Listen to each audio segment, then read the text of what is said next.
What is up, YouTube? It is your boy Terrell Pin. I'm coming back at you once again, and today we're going to do a top 10 wrestling games. Now, there's no script, no nothing, just me, the microphone, and you. I thought about these games within about 15-20 minutes, and my list could change from day to day. I might like some other games more than others on different days. You never know. Now, like I said, this isn't a definitive list. I just want to sit here and talk to you guys today about something, and we're going to do it in a top 10 form. Yeah, so let's go ahead and fucking do this shit, son. Like I said, no script. Alright, so, number 10. Number 10, I wanted to start off with a what was it, no, this was WWF SmackDown Just Bring It. The first wrestling game on PlayStation 2.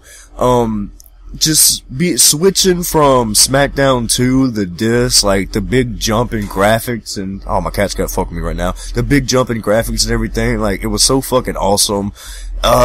You had commentary. I think this is one of the first ones to actually have like real comment. It was the first SmackDown game to have commentary, because I think Attitude or something like had a few different voices and whatnot, bunch of different like. It was pretty fucking awesome. It was a pretty decent story mode too. You know, you unlocked superstars, all that bullshit. You know how it is. It pretty fucking well, I would say, man. I enjoyed the shit out of it. It's been a long time since I played it. Like, really fucking played it. And that's gonna happen too when I talk about some of these games. I might not remember as much as I fucking should, but hey, whatever. Just the big jump going from SmackDown 2 to Just Bring It. Like, it was definitely it was a big fucking. It was amazing back then. Let's just say that. Being a kid, hell yeah, bro. Come on now. Come on. Alright. So, number 9. Number 9. Now, these are necessarily good games, but I want to go with the ECW games. I was such a big fan. Yes, I'm cheating a little bit because I said ECW games, as in, you know, Arnarchy Rules and fucking, oh god, they're almost slipping my Hardcore Revolution or whatever. Now, again, they weren't necessarily great games. They were based on the WWF Attitude Warzone engine, meaning like, if you wanted to do a DDT, you would press left triangle, and that's how you did a DDT, right? Or body slam, left down square. The system was very convoluted, I guess, is that the right word, whatever, but yeah, it was fucking dumb, but at the same time, if you learned it really well, and after playing it many hours, you could figure out how to play, then it'd be an ECW game, be able to pick motherfuckers like Sandman, Just Incredible, shit like that, Tajiri, fucking, I was just a big fan of ECW back in the day. I remember switching around the channels late at night and that shit, and I saw it on TV like at 2 o'clock a.m. or 2 o'clock, fucking, but yeah, the ECW games, man. Not necessarily the best games. They pretty much sucked. That engine was not a great engine, but it was their only shot at it, and it's definitely something that I enjoyed just because it was an ECW brand. Number 8. Number 8, I'm gonna go with WWF WrestleFest. WWF WrestleFest was an arcade game released like in 1991, something like that. It was an arcade game, button smash type shit. You can have 4 players, all 4 of your friends go into the arcade, pop some fucking quarters in, and just beat each other up, right? Fucking double team everybody, have a little Royal Rumble or whatever. You had motherfuckers like Hulk Hogan, Sergeant Slaughter, fucking, Ultimate Warrior, Jake the Snake Roberts, Mr. Perfect. Like, it was definitely an awesome game, and just the arcade feeling. You don't have nothing like that really nowadays, man. Fucking, you had to be around back in my day and older than me to actually experience some of this shit. But luckily, you do have emulators out there. WWF WrestleFest is the sequel to, WWF Superstars. If I'm not mistaken, they tried to remake the game, but I never even, on like iOS or whatever, I never fucked with it. It probably sucks compared to the original shit. But yeah, WWF WrestleFest. Definitely just a fun time. That's what it is. It's a fun fucking time. Alright, so, number 7. Alright, so number 7 again. These might not be the best wrestling games, but I just love the roster, and I love being able to play with some of these shit. So yeah, Legends of Wrestling 2. I'm gonna go with 2 just because it updated a lot of what 1 was. It kind of made shit better. It was still the same engine, so, you know, whatever. But it was just fun being able to play with like Rob Van Dam, Hulk Hogan, Scott Steiner, so people like this, that actually go through the career mode, create your dude, work through the different promotions and shit like that. Your territories is what will actually be, you know. But yeah, it definitely wasn't the best game, but just being, it was something different, you know. I remember going up to the fucking video store one day, and it's like, oh, Legends of Wrestling, you know. I was like, what the fuck, let's try this shit out. Just something new and something different than your regular standard WWE game. And I picked 2 just because, like I said, it's an update on 1. Legends of Wrestling Showdown, it looked good, it had promise, but the glitches, oh my god, the glitches. Yeah, so that's why Showdown is fucking But I just wanted to throw this in here just cause, yeah, I put tons of hours in on 1 and 2, even on Showdown. They're in my collection of wrestling games. Pretty fucking good, at the same time, pretty fucking bad. Alright. NumberSix. NumberSix, we're going old school again. We're gonna go with Tecmo World Wrestling. Tecmo World Wrestling was a regular Nintendo wrestling game. It was just fun. The way you know, you can sit there and pick, you know, play with your friends or play with your brother, you know what I'm saying?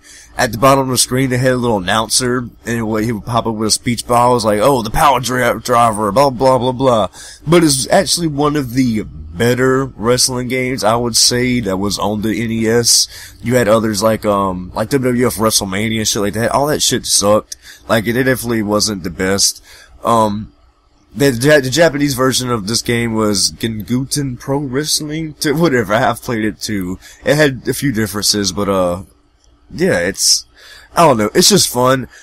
I don't know what else I could really say about it. There is a standard wrestling match, you know, but it was just actually one that controlled well and played good. And there's plenty of people who never even played wrestling who played the shit back in the day on NES. It was just a fun fucking game to play. And again, the announcer made it something different, man. Definitely. Alright.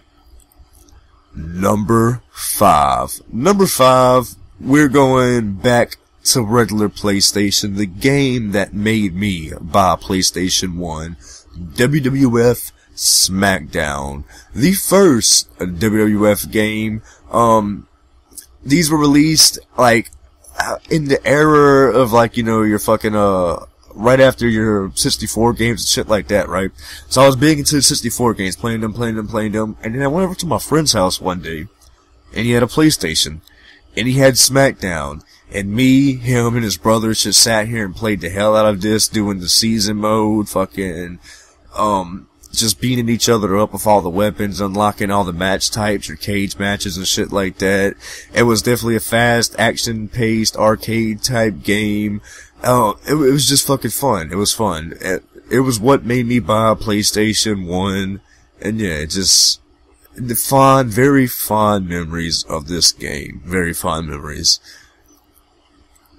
Alright, so, NumberFour. Alright, NumberFour, I would say it's underrated to a lot of the mainstream US audience. Fire Pro Wrestling returns. I've played this game a lot on my channel during the background videos. The customization of this fucking game is ridiculous. Right off the bat, you have like 300 fucking wrestlers, right, in the game, and then they have tons more fucking slots to create your own wrestlers. It's a Japanese wrestling game. They have an English version though. And you even have, like, real wrestlers in it. Well, there's a lot of real wrestlers, but I mean, like, you have a dude who looks like Scott Hall, but, you know, his name is fucking something drunk or something like that, you know.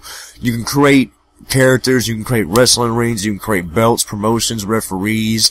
You can have these badass barbed wire death matches, fucking these bats with barbed wire on it. Like, it was definitely a fun-ass game. I still play it.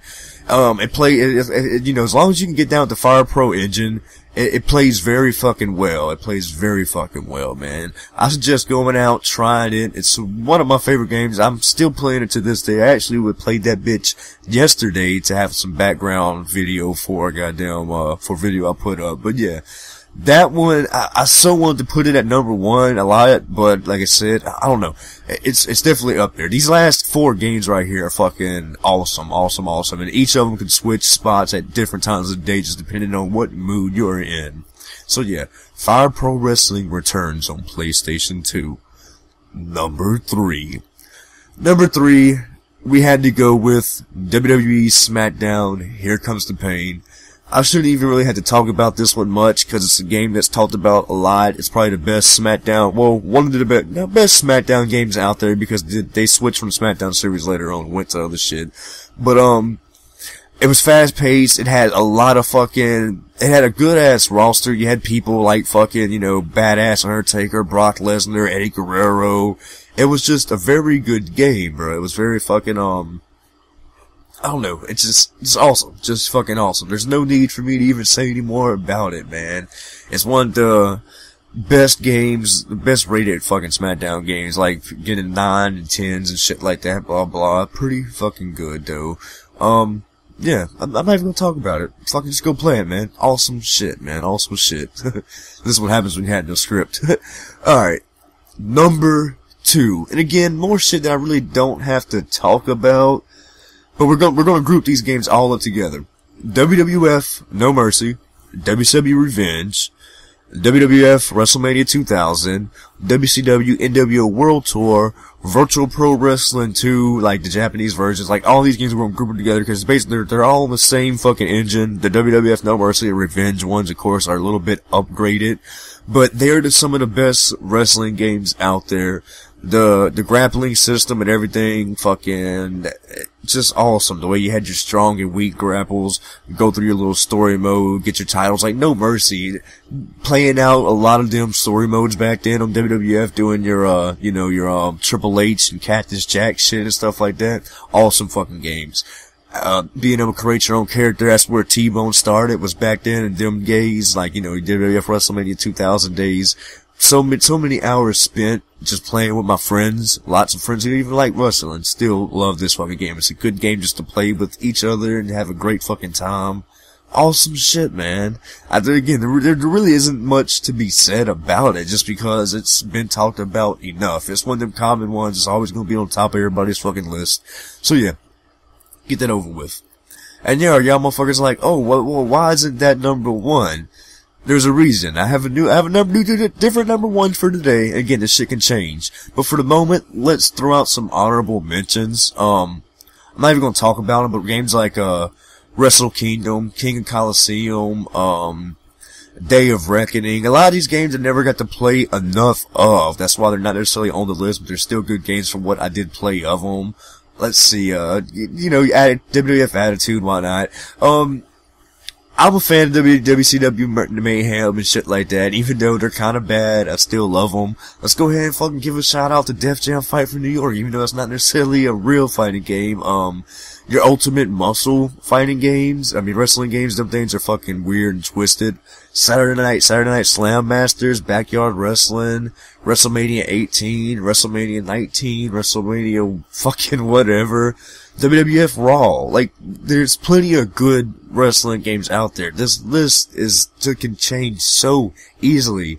And there's so many Japanese ones out there, like your New Japan Pro Wrestling, Token Retsuden or whatever, fucking your Super Fire Pro Wrestlers and shit like that. Your Fire Pro Yoshi All-Star Dream Slam. God, there's definitely a lot of good ones out there. Just go do some research. Just go venture off. Try some different shit, man. You never know what you can get off into and fucking like. I've played damn near 100 different wrestling games on my channel. So if you want to see gameplay for a lot of these fuckers that I'm mentioning, it's on my channel. NJPW 1994 Battlefield in Tokyo. Like, what the fuck? Alright, so, number 1. Number 1, I want to go with WWE 13. Now, the main reason being, I guess you would say, would be the Attitude Era mode. That was my shit when I was growing up. So being able to go through that mode in a new game, not something that's fucking old as shit, it was just fucking awesome, man.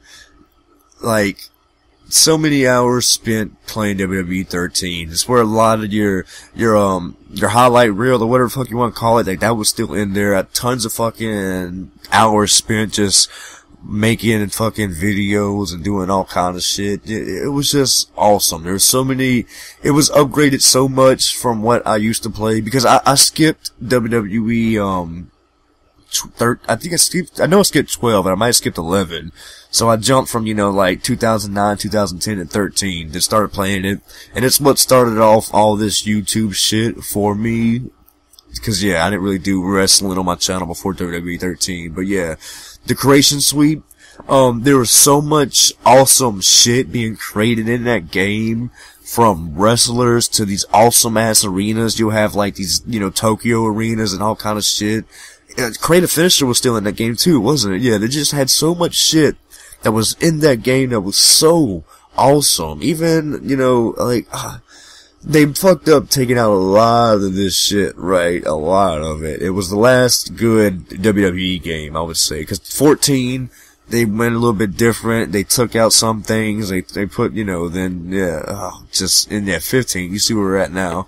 Hopefully, 16's definitely looking like it could be something a lot better. But, you never know, man. We're just gonna have to wait it out and see what fucking happens. But yeah, WWE 13, the Attitude Era, and your creation suite. Them two things alone made that game so fucking awesome in this era of wrestling games. So yeah, there you go.